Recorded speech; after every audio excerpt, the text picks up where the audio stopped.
कहानी की शुरुआत में हम एक रेडियो स्टेशन को देखते हैं जहाँ पर एक आदमी अपने ऑडियंस को रेडियो के जरिए कहानी सुना रहा होता है। तो कहानी की शुरुआत में हम एक औरत को देखते हैं।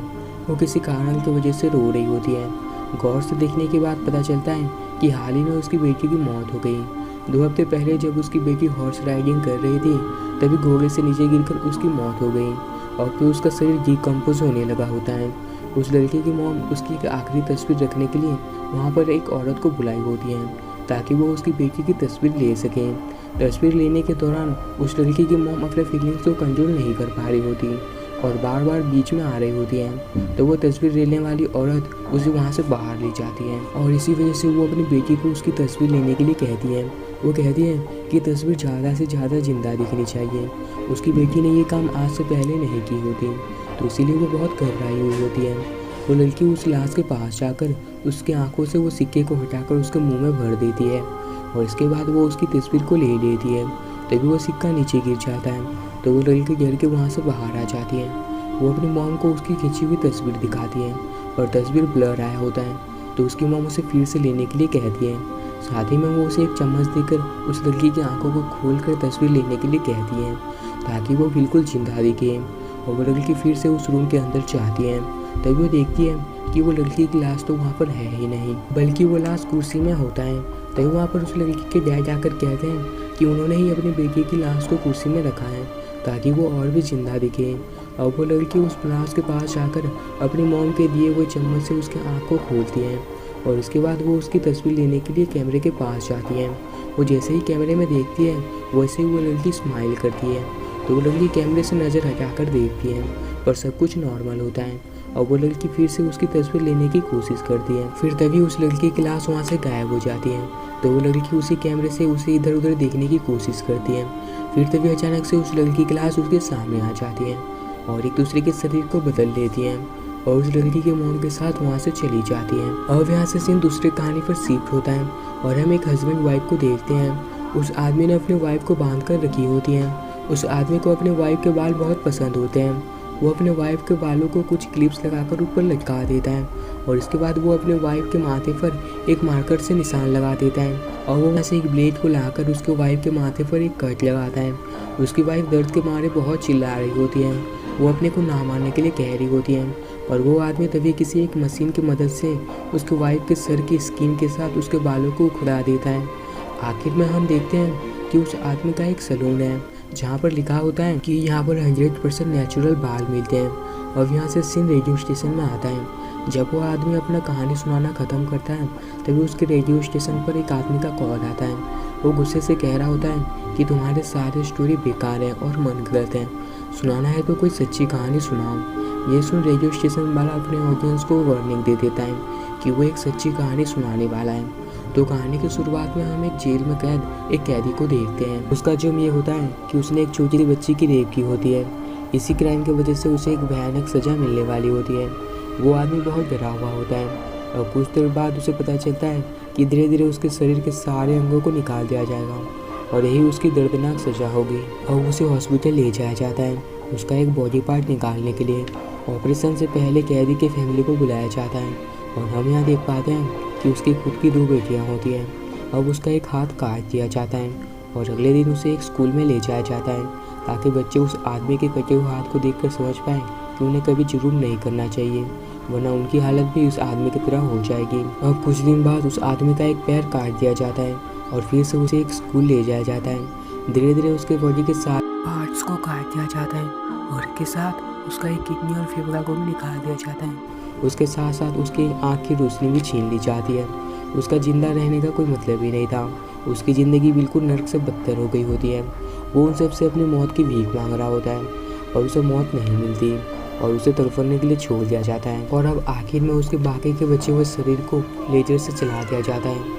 अब कुछ दिन बाद वो आदमी मर जाता है और यहाँ पर रेडियो स्टेशन वाला आदमी कह रहा होता है कि उस आदमी का आत्मा अब भी उसके फ्लैट पर भटकता रहता है और मरने के बाद भी उसे शांति नहीं मिली। अब यहाँ से सीन और एक स्टोरी पर जाता है जहाँ हम एक लड़की को देखते हैं। वो एक डांसर होती है। जब वो 15 साल की थी तब उसने अपनी मॉम की हत्या कर दी होती है। अचानक से उसकी पेट में दर्द होना शुरू हो जाता है तो वो अपने घर में आकर किसी एक टैबलेट को लेकर सो जाती है रात के बीच में जब वो पानी पीने के लिए किचन पर जाती है तभी उसे उसके पीछे किसी क्रीचर का होने का एहसास होता है। वो बहुत डर जाती है और एक चाकू को लेकर वहाँ से भागने लगती है और तभी उसके पेट में दर्द फिर से शुरू हो जाता है। लेकिन वो किसी तरह से अपने रूम में आकर अपने बड़े भाई को कॉल करती है। वो उसे बताती है कि उनके घर पर कोई है। तभी उसका भाई दरवाज़ा खोलने के लिए कहता है तो वो वहाँ से दरवाज़ा खोलने के लिए जाती है। तभी वो क्रीचर उस पर हमला करने लगता है तो वो लड़की उस क्रीचर पर चाकू घोंप देती है और हम यहाँ देख पाते हैं कि ये कोई क्रीचर नहीं बल्कि उसका बड़ा भाई होता है, जिससे कि हम यहाँ समझ पाते हैं कि उस लड़की की दिमागी हालत ख़राब होती है और इसीलिए वो अजीब अजीब चीज़ों को इमेजिन करती थी और इसी तरह से उसने अपनी मॉम को भी हत्या कर दी होती है। अब सीन दूसरी एक स्टोरी पर आता है जहाँ पर हम एक छोटी सी बच्ची को देख पाते हैं। जब वो अपने कमरे से बाहर आती है तो वो देखती है कि किसी ने फुग्गे पर कुछ टांग कर रखा होता है तो वो वहाँ से उसके पास जाती है। तब वो देखती है कि उस फुग्गे पर किसी ने डॉल के बॉडी पार्ट्स को रखे होते हैं। तभी नीचे उस लड़की को किसी का हाथ दिखता है तो वो वहाँ से नीचे जाती है। तभी उसे अपने किचन पर कोई दिखता है।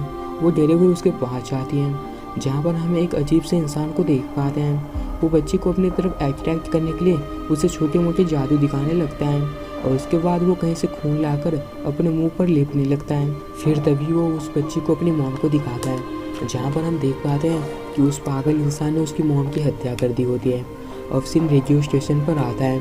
वो आदमी अपने ऑडियंस से बात कर ही रहा होता है कि उसके रेडियो स्टेशन पर एक बच्चे का कॉल आता है जहाँ पर वो बच्चा हेल्प मांगते हुए कह रहा होता है कि कोई उसके घर पर है जो उसे नुकसान पहुँचाने की कोशिश कर रहा है। पर इससे पहले कि वो आदमी उसके घर का एड्रेस पूछे कॉल डिस्कनेक्ट हो जाता है और वो आदमी अपने दूसरे कहानी की तरफ आगे बढ़ता है। तो कहानी की शुरुआत में हम एक लड़की को देखते हैं जो कि बिना कपड़ों के जंगल के बीचों बीच बेहोश पड़ी होती है। कुछ देर बाद उसे होश आ जाती है। उसे देखकर लग रहा होता है कि उसे किसी ने किडनैप किया है। तभी वो लड़की पीछे एक आदमी को देखती है जो कि फ़ोन से किसी से बात करते हुए कह रहा होता है कि उसने उस लड़की को पकड़ लिया है, उसे सर्कस पर बेचकर उसे अच्छा खासा पैसा मिलेगा। वो लड़की उस आदमी को बात करता हुआ देख वहाँ से भागने लगती है और वो ठीक से दौड़ नहीं पा रही होती, मानो कि वो पहली बार चल रही हो। तभी उसे भागते हुए वो आदमी देख लेता है और अब वो भी उसके पीछे जाने लगता है। दूसरी तरफ वो लड़की एक पेड़ के पीछे छुप जाती है तो वो आदमी उसे नहीं देख पाता और वहाँ से चला जाता है। अब कुछ देर बाद वो लड़की एक तालाब के किनारे में आकर पानी पीने लगती है। कुछ देर बाद वो आदमी उस लड़की को ढूंढते हुए उस तालाब के किनारे आता है और वो आदमी पानी के अंदर जाकर उसे ढूंढने लगता है। तभी अचानक से वो लड़की आकर उस आदमी पर हमला कर देती है और हम यहाँ देख पाते हैं कि वो लड़की एक मरमेड है और इसी वजह से वो आदमी उसे सर्कस पर बेचना चाहता था। वो मरमेड उस आदमी को मारकर उसके शरीर से दिल निकाल लेती है। अब सीन रेडियो स्टेशन पर आता है। वो आदमी अपने ऑडियंस से बात कर होता है तभी वहाँ पर फिर से उसी बच्चे का कॉल आता है और वो खुद को बचाने के लिए कह रहा होता है। तो इस बार वो आदमी उसके घर के एड्रेस को पूछ लेता है ताकि वो उसकी कुछ मदद कर सके। पर जब वो बच्चा अपने घर का एड्रेस देता है तब उस आदमी की होश उड़ जाती है और हमें यहाँ पता चलता है कि उस बच्चे ने जो एड्रेस दिया है वो इसी रेडियो स्टेशन का होता है और उस आदमी को लगता है कि किसने उसके साथ प्रैंक किया होगा। तो वो इसे इग्नोर करके अपने अगली कहानी की तरफ बढ़ता है। तो कहानी की शुरुआत में हम एक लड़की को देखते हैं। उसकी एक सिस्टर थी जो कि कुछ साल पहले ही गुजर चुकी होती है। तब से वो लड़की अकेली अपने घर पर रह रही होती है। जब वो अपने घर के अंदर जाती है तब उसे एहसास होता है कि उसके घर पर कोई है। तो वो एक चाकू को लेकर ऊपर के रूम पर जाकर देखती है और वहाँ पर कोई भी नहीं होता। वो अपनी बड़ी बहन की फ़ोटो को देखती है और आधी रात में जब वो सो रही होती है तब उसकी बहन के रूम से उसके चिल्लाने की आवाज़ सुनाई देती है। तो वो दौड़ते हुए उसके रूम पर जाती है। उसकी बहन की दिमागी हालत ख़राब होती है तो इसीलिए वो अजीब अजीब चीज़ों को इमेजिन करती थी। तभी वो पीछे एक क्रिएचर को देखती है। तभी अचानक से वो लड़की नींद से जाग जाती है, यानी कि ये बस उसका एक सपना होता है। वो उस सपने से बहुत डर गई होती है। तभी एक बालों वाली औरत धीरे धीरे उसके पास आने लगती है और तभी वो लड़की लाइट्स ऑन कर लेती है तो वो औरत गायब हो जाती है। उसे लग रहा होता है कि ये उसका कोई वहम होगा तो वो वापस से सो जाती है। तभी रात के बीचों बीच उसे एक काली परछाई दिखती है तो वो डरते हुए अपने रूम से बाहर जाकर देखने की कोशिश करती है। तभी उसके रूम का दरवाज़ा अपने आप ही बंद हो जाता है तो वो डर कर वहाँ से नीचे आ जाती है। फिर तभी उसके घर की लाइट्स चली जाती है और वो लड़की और भी डर गई होती है। तभी उसके पास उसकी बहन की आत्मा आकर उस पर हमला कर देती है और यहाँ से सीन रेडियो स्टेशन पर आता है। उस आदमी को अपने कमरे में से अजीब अजीब आवाज़ें आ रही होती हैं तो वो अपने रूम के अंदर जाता है जहाँ पर वो एक बॉक्स को खोलकर देखता है। बॉक्स के अंदर एक बच्चे का कंकाल मिलता है और अब यहाँ से हमें उस रेडियो स्टेशन वाले आदमी का पास्ट दिखाया जाता है। उसने पास्ट में एक माँ बेटे की हत्या कर दी होती है।